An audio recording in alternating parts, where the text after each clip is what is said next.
Now, United Nations Relief and Works Agency for Palestine refugees has raised alarm over increased child malnutrition cases in Gaza region. The organization has said that it detected as many as 134 cases of malnutrition from a total of over 4,200 boys and girls screened, urging for unrestricted entry of humanitarian aid in the Strip.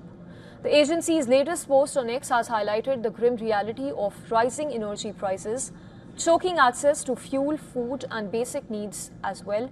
Humanitarian supplies that are blocked or delayed while families struggle to cook what little they have with whatever little they have.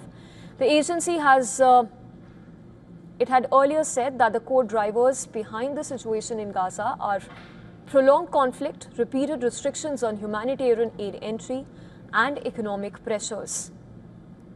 United Nations organization has been blocked by Israeli authorities from directly bringing in food and other assistance since March last year, which has led the agency to run out of food stocks by the end of April last year. While rising energy prices are further limiting families' ability to cook available rations, the agency has noted that successive aid seizures and blockades have negated the brief reprieve.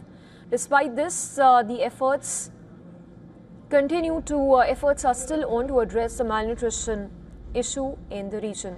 Earlier this month, the Palestinian Ministry of Health support, that is supported by WHO, UNICEF ran a 5-day vaccination campaign which targeted children under 3 years old who missed routine vaccines during the recent conflict. The campaign reached over 66,000 children despite difficult conditions, as 146 teams work to deliver life-saving vaccines through fixed health facilities and mobile outreach to those unable to access services. This campaign targets children from 1 day old to 3 years old. It's a catch-up campaign for all children's vaccinations from 1 day old to 1.5 years old. The goal of this campaign is to identify children who are behind on their routine vaccinations.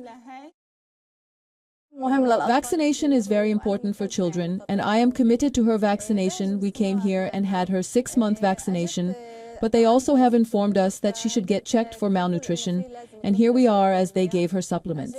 I also personally like to come here to follow up regularly. Amid the chorus for reprieve in the Gaza region, the malnutrition crisis is part of a multi-year humanitarian emergency which is triggered by the October 2023 escalation between Israel and Hamas. Since the war, the United Nations organization has provided more than 17 million health consultations, but nutrition services still face chronic strain. Early in the conflict, acute malnutrition was already 10 times pre-war levels in some assessments, while temporary aid inflow during a January-March 2025 ceasefire allowed partial recovery. Subsequent restrictions have reversed gains, which has led to renewed surges documented in United Nations organization's Lancet analysis and ongoing infection prevention and control monitoring.